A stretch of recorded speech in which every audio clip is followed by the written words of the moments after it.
starts our second half hour Gr12 press to 23rd of July.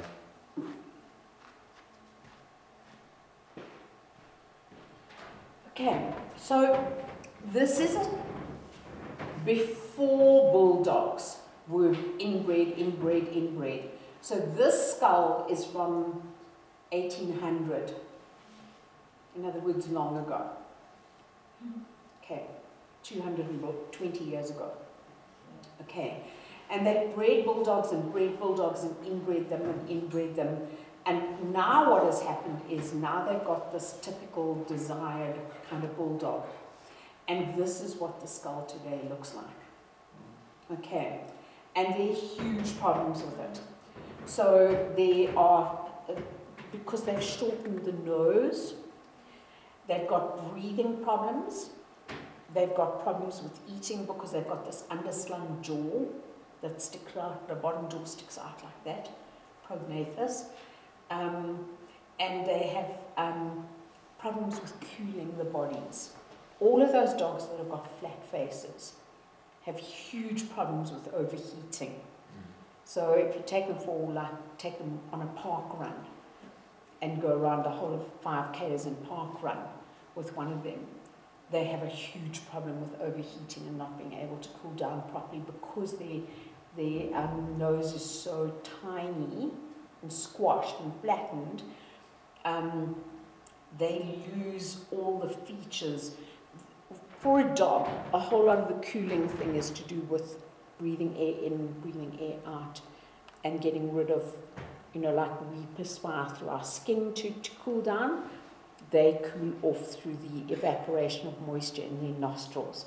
And because their nostrils are not the normal length, they're this little squashed flat thing, they overheat hugely.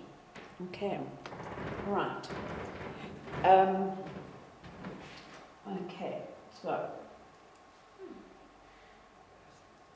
why was that surprising to you, Kira? So does that mean like dogs sweat through their noses? It's part of, because they can't sweat through where the fur is. So they do lose moisture through the pads of their paws, but also through their nose a lot. Their tongues, yeah, when they're packed. Okay, and many big dog breeds suffer from arthritis, Great Danes have heart problems, etc. Okay, so they're just different breeds of cattle, all the same. Scientifically, all the same. Ishkin? With the dogs, is that where hybrid vigor comes in? Yes. Hybrid vigor. So a mongrel being a much healthier kind of dog than a purebred dog, and probably having to go to the vet a lot less often and having a lot less problems. Yeah, hybrid vigor. Okay, so we're happy with artificial selection. Okay, so there are huge advantages and huge disadvantages. Okay, so it reduces genetic variation, okay, increases homozygosity of not only desired features but also undesirable characteristics. So that whole, the Amish community and the polydactyly and all the associated problems, etc. Okay, so I'm going to skip that because we've done that. We've spoken about speciation, speciation being the process, species being the individual in a species that have common ancestry, resemble each other, capable of interbreeding. Oh, no, man. I slaved over a hot stove for hours doing this. No. So yes and no. Yeah. Everything needs to link. It does. Like when I was studying DNA, I was like, oh, that's going to be the next section, because I remember that. And it Yeah. was backwards and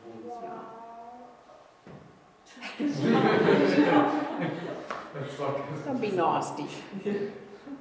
It's like a highlight of my life when a child sees a link between two sections. Okay, blah, blah, blah, blah. Read it. Okay.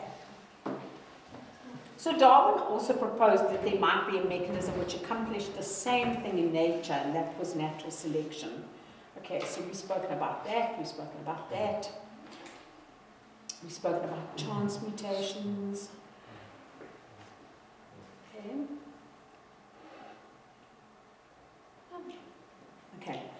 So gene mutations can be caused by an error when DNA is copied during cell division, or exposure to various types of radiation, or exposure to various chemical mutagens, or exposure to certain viruses.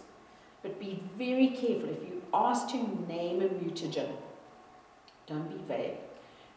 Don't say radiation or chemicals. You've got to give a specific type of radiation or a specific example of a chemical. So go back to that section in genetics. So it would be X-ray and Yes. mustard gas. Yes. Yeah. And also within cigarette smoke, there's a whole lot of chemicals in cigarette smoke. Only a few of them are mutagens. Is tar mutagen? No, that like layers the lungs, right? It's not a- I don't think so. It may contain chemicals that are mutagens, but I don't think tar on its own is mutagen. Okay, reminder, only germline mutations are able to be passed on to offspring. Somatic cell mutations can't be. So remember that mutations can be neutral, so it's neither here nor there, although that's not a good way to express it in a test. So it doesn't really matter whether you've got detached or attached earlobes. Who cares? It doesn't affect your ability to do well at varsity or something like that. Okay, or your ability to run 100 meters in X number of seconds. Having a widow's peak as well. It's a neutral mutation. It doesn't affect the chance of survival. What's the matter? Huntington's disease, you have that as a kind. Pardon? Huntington's disease, you have that or not. Oh. So harmful mutations, as in, harmful mutations can be lethal, and we've spoken about that, or beneficial mutations. Okay, so under the examples of beneficial mutations, we've spoken about something called familial hypercholesterolemia. Okay, familial hypercholesterolemia. In other words, individuals who have exceptionally high levels of cholesterol. Well, this is a really strange mutation. It's not the same thing. And it's a funny little village in Italy where they've only got, I think, about 900 inhabitants, 980 inhabitants, of which about 40 of them have a particular mutation which enables them to eat anything and withstand very high levels of cholesterol. So 40 of them have exceptionally high levels of cholesterol, and it has no harmful effects at all on them. Okay, so here are some of the old bullies. They're really old, they're older than I am. Okay, so they're ancient, but their cholesterol levels are hectic. And this is a cross-section, a longitudinal section through a blood vessel. It just shows it's completely lined with cholesterol, which didn't affect them at all. Doesn't it like have to do with their diet as well? Like they have a lot of red wine in that? No. So this particular, generally in the Mediterranean area, that is like that. These guys have got a mutation which enables them to withstand high levels of cholesterol. The Mediterranean diet thing is generally they don't have high levels of cholesterol because of the wine and the whatever and the whatever. These guys have got hell of a high levels of cholesterol. Do they have kids and everything, and do those kids have that same I've type? just marked an entire 110 grade 8 tests. One student knew that a human baby was called a child. One. 109 are under the impression that a human baby is called a kid. A baby goat. So we're not having baby goats. Yes, they had baby goats. Do they children have that high tolerance to cholesterol as well? No, I think so. Okay. Anyway, so the whole thing. Variation allows natural selection to occur. So there are some disadvantageous mutations. So here is an example of an albino alligator. Okay. And this is a really recent, 2019, a little albino baby elephant seen in the Kruger. They think that this thing has died because they haven't seen it since Sunburn is Yeah, sunburn. Yeah. There was also one last year born in Botswana. Yeah. Okay. So we've spoken about sickle cell anemia, and we've spoken about the fact that homozygous sickle cell anemia, and remember sickle cell anemia is a recessive allele. So here the symbols that they're using are HB superscript S. So hemoglobin sickle cell is the symbol. Okay, you happy with that? Yeah. And homozygous sickle cell individuals have sickle cell anemia, and quite often they don't survive, they die relatively early in life due to sickle cell disease. Homozygous normal, so hemoglobin, the symbol that they gave was big A, big A. Perfectly normal. But the heterozygous, HbA, HbS, heterozygous. Remember I said to you that they do have certain cells which are sickle-shaped, not all of them. Especially they sickle if they go into areas of low oxygen concentration. So if they go in a flight, sometimes their cells just sickle. Okay, and the interesting thing here, remember, is that these individuals are basically immune to malaria. They don't get malaria. These individuals easily die of malaria, unrelated to their hemoglobin, but they die of malaria in a malaria area. These individuals die of sickle cell anemia. Okay, so in this band across Africa, where there's a lot of malaria, there are a lot of individuals who are heterozygous for sickle cell anemia. Okay, because they're protected from sickle cell anemia because some of their cells are sickled. I mean, from, what am I just saying? I'm not, sorry guys, I'm not concentrating. Did I say that they protected from sickle cell anemia? Protected from malaria. They protected from malaria in that area. Those oaks in that area die, quite a lot of them die as a result of malaria. These guys die as a result of sickle cell anemia. These ones are protected from both. So in that area, if there's more people with the second one, that would be an example of survival of the fittest. Yes. The only problem is the two people are heterozygous for it. What are they going to produce in their offspring? Someone, Yeah, could be, yeah. And this is the reason, because a lot of slaves that were taken to North America came from here, a lot of African Americans have actually got the allele for sickle cell anemia. Okay, sadly. Okay, all right, white lines in South Africa. This, your SAG says you need to know something a little bit about it. Those of you who are watching Wild Earth will know that the one particular pride has got 2 white lines in it. I think it's in Juma. They're endemic. We've spoken about this wonderful word. Yes. Do any of us remember? Yes. I remember. Go.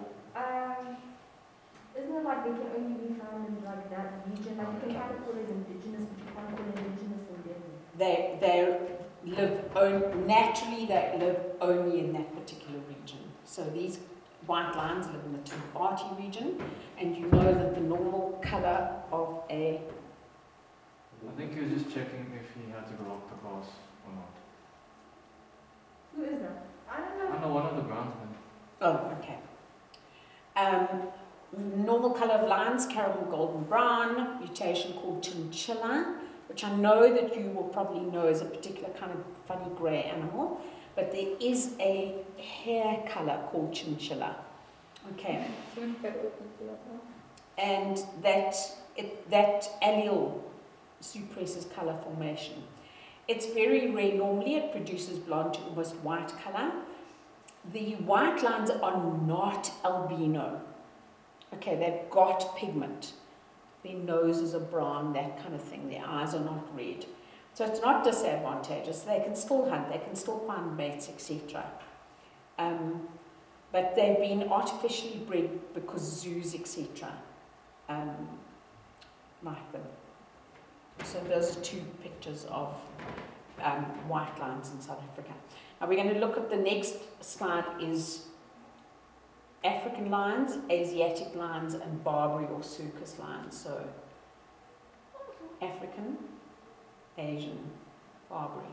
I must tell you that in Wild Earth they're showing two reserves which got males with lions, with manes like this, that are black, black, black underneath. Wait, man. Are there lions in Asia? Oh. You can tell because there's a picture of something. Oh, don't look at me. I know nothing. And at the moment I know even less than nothing. Okay, we've spoken about Darwin's finches, blah, blah, blah, blah, blah, blah. Okay. Here what you can see in this particular drawing is you can see they've got different genus names. So they're not only different species, they're also different genera. So if you look, there are 3 lines here, 3 basic branches. So these are the Geospiza, and these ones are the Camarhynchus, and these ones are the unpronounceable blahblahs. Okay, don't learn that. Just of interest that they're not just a different species, they're now different genera. Okay, that makes sense. And remember, if I ask you a genus name, you put it with a capital letter and you underline it by hand. Okay, if I ask you what is the species name of the large tree finch, you just write the species name. If you write the whole thing, I give you 0. You still underline there, right? Underline. And a small letter for species. Small letter, species. Okay, right, we've spoken about adaptive radiation. Okay, we've spoken about inbreeding and outbreeding. We did this in genetics. Okay, so inbreeding, remember, is breeding organisms that are relatively closely related or very similar. Okay, have similar genetics. And outbreeding is unrelated individuals. Okay, and there are disadvantages to inbreeding: heptaspasia, hemophilia in the royal families of Europe, polydactyly amongst the Amish. Okay. So they would never breed like 2 pups of the same litter, right? Or when they get older? Ideally, no. In reality, it might happen. And that's possibly one of the reasons why one needs to go to a breeder who's got a good reputation, a reputable breeder.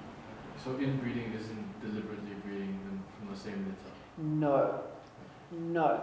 But it might be that 2 generations ago they had some relatedness. Okay, so it's not that it's necessarily from the same litter. Okay, we need to talk about Foundry Effect, and that's in a little bit further on. And we've spoken about the Amish community and polydactyly with a type of dwarfism. Okay, so this is a little Amish child, and you can see 6 fingers. Okay, all right. Okay, you need to understand this concept of the Foundry Effect. So the Foundry Effect is when a small number of organisms go and colonize an area. Okay, and this is exactly what happened with the Amish. So people from a particular area in Europe who had a particular affinity to a kind of religion, to one kind of religion, and some of them were from related families, and then off they went to the United States and they colonized an area.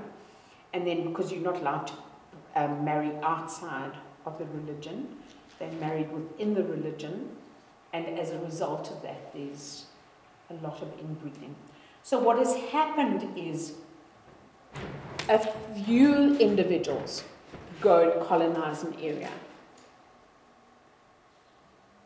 even when the number of individuals in that area grows, they still come from the same ancestral stock.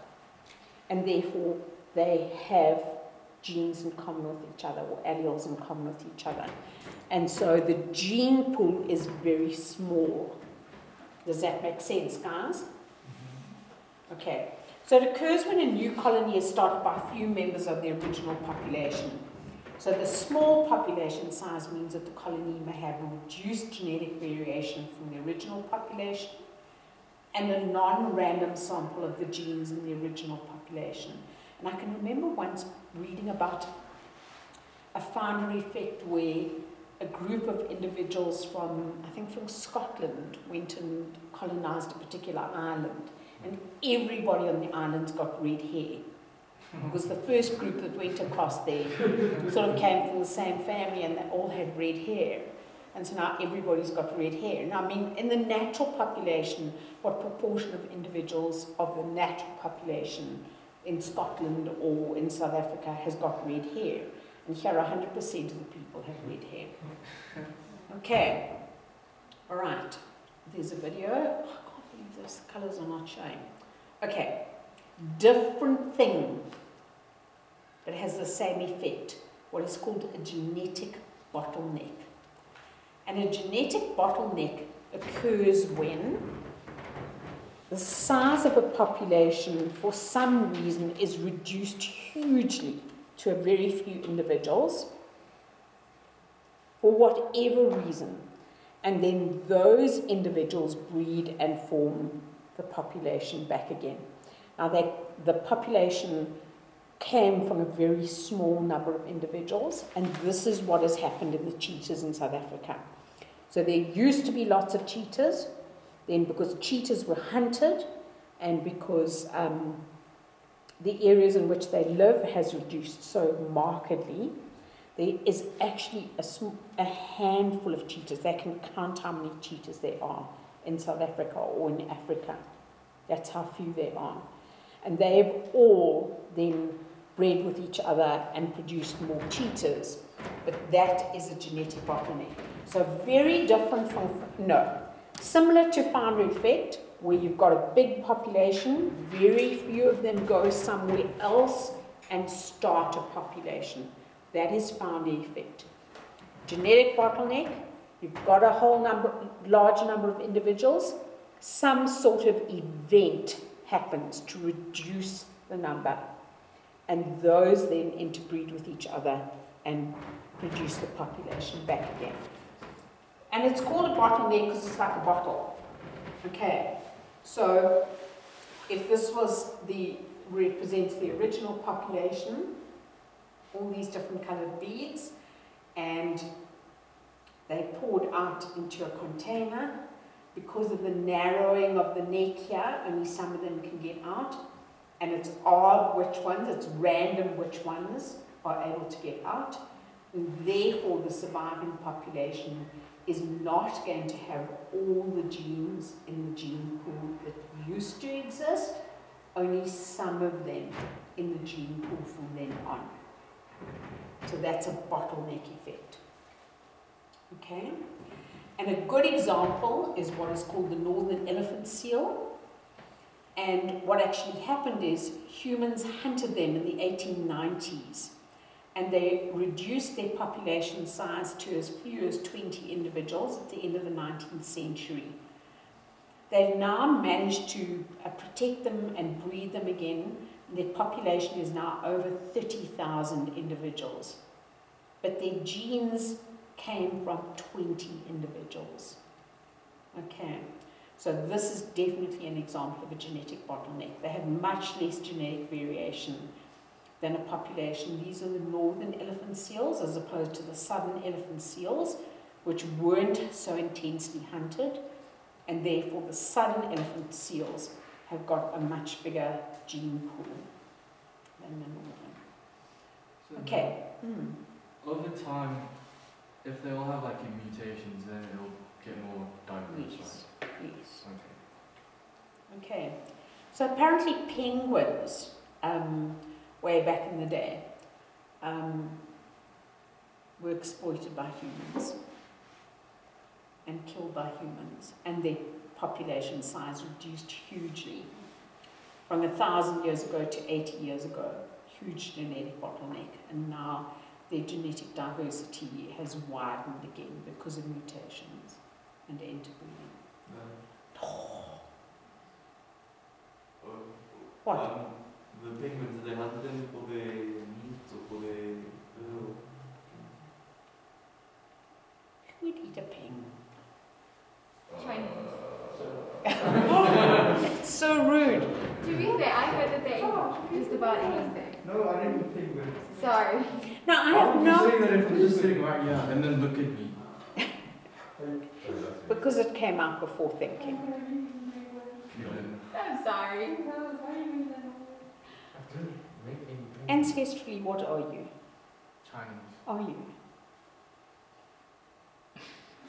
Okay. Sorry. Right, so cheetahs, bottleneck. They were very close to extinction, even during my lifetime. Although I didn't live in the 1800s. Okay.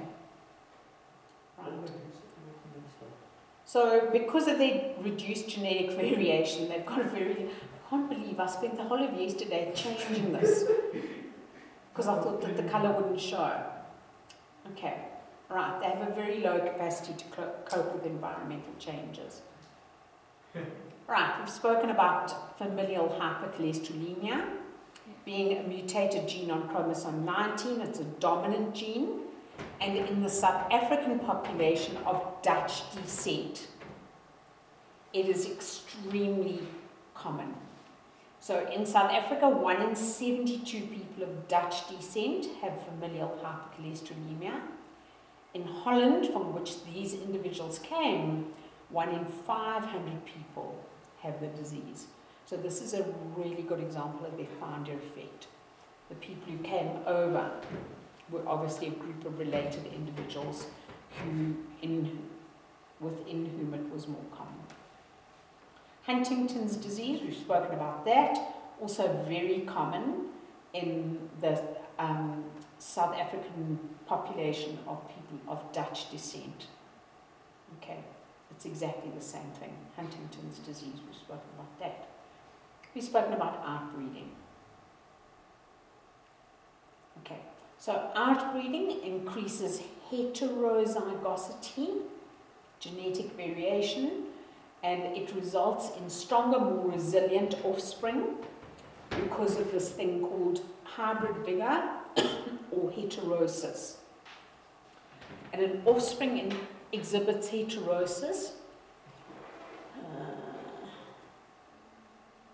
if its traits are enhanced as a result of mixing the genetic contribution of its parents. So that's like a mongrel dog. And it's used sometimes in agriculture and in farming. They're more resistant to disease and to characteristics which are disadvantageous. So, like hip dysplasia, that kind of thing. Right, yeah.